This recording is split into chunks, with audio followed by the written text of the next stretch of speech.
लिया हो गया।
बताइए, आप आज लोग किस अवसर पर यहाँ उपस्थित हुए हैं?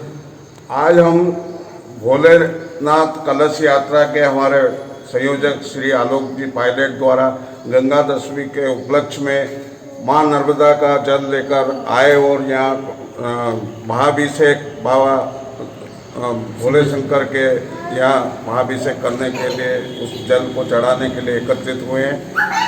इस कलश यात्रा का मैं खुद मतलब जो है गवाह हूँ प्रत्यक्ष की। ये लगभग 25-30 साल से ये कलश यात्रा नर्मदा से लेकर विभिन्न हमारे भोले शंकरों को केला देवी ज्योतिर्लिंग यहाँ पे वहाँ पे अपने बिलावली में और महाकालेश्वर में भी ले जाते हैं और इनका एकमात्र उद्देश्य था कि मां नर्मदा शिप्रा में मिले और निश्चित ही ये आस्था का असर हुआ कि शासन को ये निर्णय लेना पड़ा और आज जो है मां नर्मदा का शिप्रा में मिलन हुआ और इसके साथ ही श्री पायलट सर धार्मिक ध्वजा के साथ ही प्रकृति का भी संतुलन बना रहे, पर्यावरण बना रहे, उसके लिए लाखों वृक्षों का ये पौधारोपण कर चुके हैं। और इनकी इन्हीं भावना के साथ मैंने इनसे आग्रह किया कि आप हमारा भारतीय मजदूर संघ का राष्ट्रीय स्तर पर पर्यावरण मंच है जो 28 अगस्त को राष्ट्रीय पर्यावरण दिवस के रूप में कार्यक्रम करता है, उसके आप जिला संयोजक बनो। उन्होंने, मैं उनको धन्यवाद दूंगा कि उन्होंने वो आग्रह स्वीकार किया और उस आग्रह स्वीकृति के पश्चात मैंने प्रदेश को वो प्रस्ताव भेजा है और निश्चित ही उनकी नियुक्ति होगी। वो पर्यावरण संतुलन के लिए जो ये काम कर रहे हैं, ये देश का एक बहुत बड़ा अहोभाग्य रहेगा। और आपको बताना चाहता हूँ कि पूरे विश्व में 5 जून को मतलब जो विश्व पर्यावरण दिवस मनाया जाता है वो 1972 से शुरू हुआ और हमारे देश में 1730 ईस्वी से पर्यावरण दिवस मनाया जा रहा है। और उसके पीछे एक बहुत बड़ी कहानी है। सर पायलट सर को भी उसका आइडिया है कि जोधपुर के राजा ने खेजड़डी गांव में अपने महल में मतलब फर्नीचर बनाने के लिए पेड़ काटने का जो है आदेश दिया था, लेकिन वहाँ की अवंतिका बाई विश्नोई ने उसका ये कह के विरोध किया कि सिर साठे रूट रहे तो भी सस्तो जान। अगर सिर भी कट जाए और एक रूट एक वृक्ष बच जाए तो वो जान सस्ती है।